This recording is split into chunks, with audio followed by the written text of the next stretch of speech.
അപ്പോൾ നമുക്കിന്ന് സിമ്പിളായിട്ടുള്ളൊരു ചട്നിയുടെ റെസിപ്പി നോക്കിയാലോ. അതിന് വേണ്ടിയിട്ട് നമ്മളൊരു 3-4 കായ്മുളക് എടുത്തിട്ടുണ്ട്. അത് കുറച്ച് എണ്ണയിലൊന്ന് സോട്ട് ചെയ്തെടുക്കുക. ഈ കായ്മുളകിൻ്റെ എണ്ണം നിങ്ങൾ എരിവിനനുസരിച്ച് നിങ്ങൾക്ക് കൂട്ടുകയും കുറയ്ക്കുകയും ഒക്കെ ചെയ്യാം കേട്ടോ.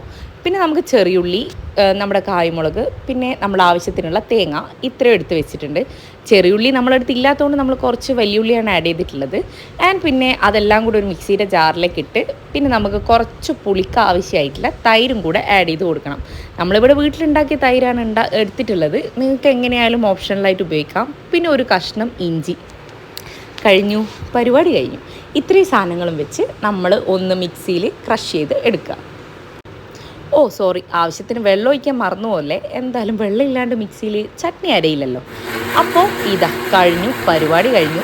അങ്ങനെ നമ്മുടെ ചട്നി ഇവിടെ റെഡി ആയിട്ടുണ്ട്. ഇത് ഭയങ്കര ടേസ്റ്റാണ്. പ്രത്യേകിച്ച് ബാച്ചിലേഴ്സിനും നമ്മുടെ ഹോസ്റ്റലേഴ്സിനൊക്കെ എളുപ്പത്തിൽ ഉണ്ടാക്കാൻ പറ്റിയ ഒരു കിട്ടുള്ള സാധനം കേട്ടോ. പിന്നെ കുറച്ച് എണ്ണ ചൂടാക്കി അല്ലെങ്കിൽ കായമുളകും കറിവേപ്പിലയും കടുവും ഒക്കെ ഇട്ട് ഒന്ന് താളിച്ചെടുത്ത് അല്ലെങ്കിൽ ഒഴിച്ച പരിപാടി കഴിഞ്ഞു.